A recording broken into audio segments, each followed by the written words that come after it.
सानजा सानजारि नोगोर दखरा खौसेथि बर' सुबुं आफादनि थामथि 2 बोसोरारि जथुम्माया साननैनि मेहेरगोनां हाबाफारिजों जालाङो।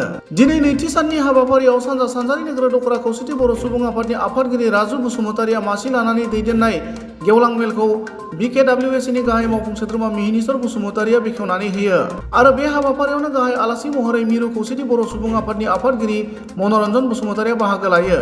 जानाय बुंथिगिरि महरै धेमाजि जिल्ला आबुफनि आफादगिरि फुलेश्वरी दैमारिजों लोगोसे आलासि महरै धेमाजि जिल्ला एबसुनि लेङाइ आफादगिरि हिरण्य स्वर्गियारि, धेमाजि जिल्ला UPPOनि आफादगिरि रातिराम बसुमतारि, SB बड' गोजौ फरायसालिनि बारग' लेङाइ गाहाय फोरोंगिरि ललित चन्द्र ब्रह्म, नीलेश्वर ब्रह्म, सानजारां लकेश्वर ब्रह्म, बान्था मोनगिरि बिरेन्द्र कुमार ब्रह्म, UPPOनि बोसोनगिरि सुक्रेश्वर गयारि आरो गुबुन गुबुन आफाद गौथुमनि दैदेनगिरिफोरा बाहागो लादोंमोन। गासिबो निउस मिडिया बिथांमोननिसिम साबायखर बावहरग्रोबाय। दिनै जिहेतु सानजारि खौसेथि दखरा सुबुं आफादनि थामथि 2 बोसोरारि जथुम्मानि नैथि सान एबा गेवलां मेल।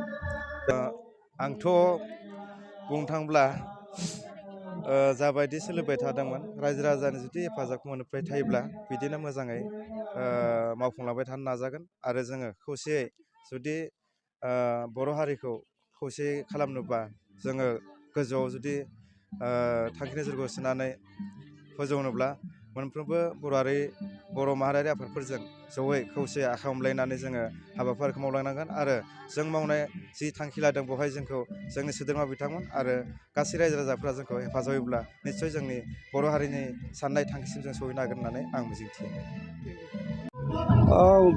आङो दिनैहाय सानजा सानजारि नोगोर आनसलिक कमिटि बा दखरानि खुंगा थामथि 2 बोसोरारि जथुम्मा बेयो सानजा सानजारि नोगोर खौसेथि बर' सुबुं आफादनि बावहाय आलासि हिसाबै सफैनानै खोब गोजोननाय मोन्दों।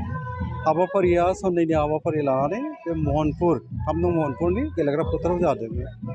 दा बावहाय जि थांखिफोरखौ लानानै खौसेथि बर' सुबुं आफादा खामानि मावबोदों बुंनो थाङोबा BTSनि बायजोआव थानाय बर'फोरनि थाखाय मोनसे राजखान्थियारि खुंथाय खाबु नांगौ होननानै जोङो BSC गोरोबथा आरो BTC गोरोबथानि उनावहाय सानबाय थानाय जाखादों। ओंखायनो थांनाय 2014 मायथाइयाव सानजारि नोगोरावनो खौसेथि बर' सुबुं आफादखौ जोनोम होनानै जों खामानि मावबोदों।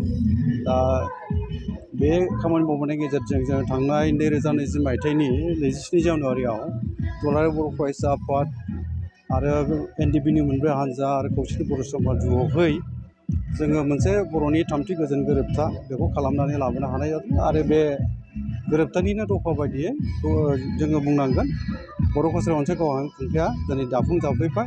आसामनि मानगोनां गिबि मन्थ्रि डक्टर हिमन्त बिश्व शर्मा आरो आसाम आयेन आफादनि बुंथिगिरि बिश्व दैमारि बिथांमोननि जोंखौ मोजाङैनो मदद होनायनि गेजेरजों बा मावफुंना होनायनि जि मोनसे गोसो दंखायोमोन बेखौ जोङो नुनो मोनबोदों। आरो बे हिसाबैनो दिनैनि बर' कालसार मोनसे गावहां खुंथाया जाफुंसारनानै फैदों होननानै बुङोबा जोङो बेखौ रोखायैनो बुंनो हायो। जोंनि थांखिया जोंनाव संबिजितआव जि मोनसे खौसेथि बर' सुबुं आफादनि संबिजित दङ बेखौ बिथा खालामनानै खामानि मावनांगौ जायो। आरो मोनसेया जाहैबाय जोङो बर' हारिनि समाज फोसाबनाय खामानिखौ मावनांगोन, दावगानाय खामानि मावनांगोन, राव हारिमु थुनलाइ जौगानाय खामानि मावनांगोन। आरो बेनि थाखाय जोङो माखासे हाबाफारि थांखि लानानै जोङो आवगायलांनांगौ दङ। आरो बावहाय बर'नि माखासे माहारियारि गौथुमफोरजों जोंनि हारिनि माखासे माहारियारि गौथुमफोरजों रायज्लायनानै जोङो ज' बोरै खौसेयै मावलांनो हायो बेनि फारसे जोङो हाबा मावलांनायनि गोनांथिया दङ, बिबाना दं जोंहा। दाबो जोङो बर' हारि हिसाबै गोग्गोमै गसंथाजोबनो हायाखै। खुंथाइ मोनदोंब्लाबो ओजोंहाय BTR मोनदों, ओजोंहाय बे माने बर' कालसार मोनसे गावहाय खुंथाइ मोनदोंब्लाबो बे जोंनि थाखाय दाबो गोजोनथाव जाजोबनो हायाखै। मानोना गोबां मावनांगौ दंबावो। गोरोबथानि माखासे दफाफ्राबो दासिमबो मोजाङै मावफुंजाजोबाखै, नाजालायगासिनो दं, मावफुंगासिनो दङ। बेखायनो आंनि बुंनो लुबैनाया बेसो जोंनि गेजेराव फारागफोर थायो। आरो जोंनि गेजेराव बिदिनो आफादफोरनि गेजेराव माखासे गावबागाव थांखि सानस्रि थानानै खामानि मावनो थांनायावहाय माब्लाबा जोंनि गेजेराव एसे एनै जेंनाफोर सोमजिनो नागिरो। बेफोरखौ फोजोबस्रांनो थाखायनो जों ज' जानानै रायज्लायनांगौनि गोनांथि दं। आरो जोङो जयै मावलांनांगौनि गोनांथि दं होननानै आं सानो। आरो बे खामानिखौ आंहा फोथायनाय दङ खौसेथि बर' सुबुं आफादा बर'नि माहारियारि गौथुमफोर जेरै दुलाराय बर' फरायसा आफाद, आइजो अनसाय आफाद, सारेना NDP, XPLT धोरोमारि गौथुमफोरजों ज' थानानै खामानि मावलांगोन। बर' थुनलाइ आफादनि जि जेंनाफोर दङ बाहायबो जोङो जेसेबां हायो जोंनि जि मोनसे मावनो गोनां बर' थुनलाइनि बर' रावनि थाखाय बा बर' रावखौ लानानै बर' फोरोंगिरि मोननाय मोनैनि जेंनायाथ' थाखाबायानो बेफोरनि सायाव जोंहा मावलांनांगौ गोबां गिलिर बिबान दङ। आरो बेजों लोगोसे समाज दानाय फोसाबनायनि खामानिखौ बुंनो थाङोबा गिबि जोङो बेखौनो दानि गोदान मोनसे माने जोङो नुनो मोनो जोंनि नोजोरावहाय गोदान मोनसे थासारि सोमजिनायखौ जों नुदों। बे जाहैबाय फेग्रा बेसाद ड्राग्सनि जि मोनसे गोहोम बियो समाजाव एसे गाज्रि मोनसे जोंखौ जिंगासि होनाय मोनसे गोब्राब जेंना होनना बुंजागोन। बेफोरनि सायाव जों बोरैहाय मोजाङै मावलांनो हायो बेखौबो जोङो सानबाय थादों आरो जोंनि गासै बर'नि माहारि आफादफ्रा ज' जानानै बेखौ बोरै होबथानो हायो गैया खालामनो हायो बेनि फारसे जों खामानि मावलांनांगोन। आं बेखौबो मोनसे गोनांथार मोनसे मावनो गोनां खामानि होननानै आं सानो। आरो गुबैयैहाय जोङो बर' हारिनि जिफोर जेंनाफोर फैगोन इयुनाव मोनफ्रोमबो जेंनाफोरजों बोरैहाय जोङो ज' खामानि मावलांनो हायो बेनि थाखाय खौसेथि बर' सुबुं आफादा गमामायैनो माहारि आफादफोरजों लोगोसे थानानै खामानि मावलांगोन आंहा फोथायनाय दं। जोङो मैयानि हाबाफारिखौ जोङो जागायो आरो मोनाबिलियाव जोङो जोंनि जिथु थान्दै मेलाव जोङो आवगुनि गोजाम बडिखौ सेफायनानै जोङो गोदान बडि दाफुंनानै लानाय जायो। आरो बे गोजाम बडि हिसाबाव आफादगिरियाव दंमोन मुस्रि राजु बसुमतारी, गाहाय नेहाथारियाव दंमोन मुस्रि मनज बसुमतारी। आरो जों बेखौ बे गोजाम आफादखौ सेफायनानै गोदान आफाद दानाय जाबाय। बे गोदान आफादाव आफादगिरि महरै बिबान मोननो हादों मनज नार्जारी बिथाङा आरो गाहाय नेहाथारि महरै बिबान मोननो हादों रन्जित बसुमतारी बिथाङा। आरो लोगोसेयैनो जोङो मोनफ्रोमबो गामि गासै 40 गामिनिफ्राय जोङो सानै खरै थान्दै लानाय जादों। आरो जोंनि गुबुन गुबुन सोलोंथाइ बिफान, गेलेमु बिफान आरो जोंनि अर्गेनाइजिं सेक्रेटारि, पाब्लिसिटि जोङो मोनफ्रोमबो जोंनि आयदाफोराव जोङो गोख्रों सासे दैदेनगिरि जोङो दाना लानायजों लोगोसे बिथांमोननि गाहायाव जोङो एसिस्टेन्ट महरै जोङो गोबां जोंनि डेलिगेटफोरखौ जों बेयाव सोफुंना लानाय जायो। नैबे गेवलां मेल जोबनायनि उनावनो जोंहा दिनै मोनाबिलियाव जोंहा हारिमु बिलिफां दं। बे हारिमु बिलिफाङावनो जोङो जोंनि ओनसोलनिनो जाखांफुनाय फंबाय बिनानावमोनखौ जोङो दिनै बेयाव सल' खननो बा हारिमु बिलिफाङाव जोङो मेथाइ खननो जोङो हांख्रायहरनाय जादों। बिथांमोना फैगोन। आरो लोगोसेयैनो दिनैनि जोङो हारिमु बिलिफांखौ रुंसारि पुरन गयारी गोसोखां हारिमु बिलिफाङै जोङो दिनै दैदेननाय जागोन।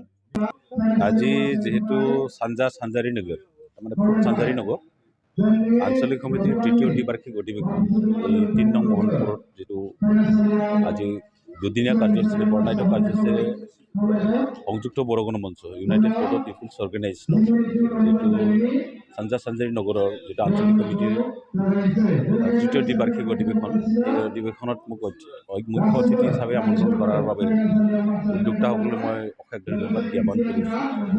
বিশেষকৈ সংযুক্ত বড়ো গণমঞ্চ তৃতীয় বড়ো শান্তি চুক্তিৰ অন্যতম এটা স্বাক্ষৰকাৰী সংগঠন।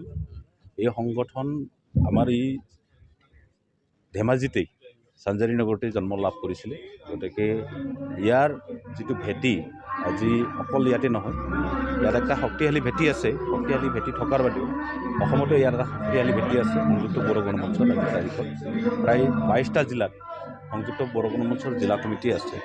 আৰু প্ৰতিটো আঞ্চলিক আৰু জিলা কমিটিবিলাকেই বছৰেকীয়া যিটো অধিৱেশন আমাৰ যিহেতু আগন্তুক 10ম বাৰ্ষিক অধিৱেশনটো আমাৰ চৰাইদেউ জিলাত বেঙেনাবাৰীত অনুষ্ঠিত হ'ব টেওখাবিত। তাৰ আগে যিমান নেকি আঞ্চলিক আৰু জিলাসমূহৰ যিটো অধিৱেশন সেইটো অনুষ্ঠিত হৈ আছে। আজি মই ইয়াত আহি পাই নতুন আনন্দিত। এনে বড়ো জনগোষ্ঠীৰ মাজত নতুনকৈ সংগঠনৰ সৃষ্টি হৈছে UBPF। কিবা UBPFে বড়ো সমাজত কিবা প্ৰভাৱ পেলাব নেকি?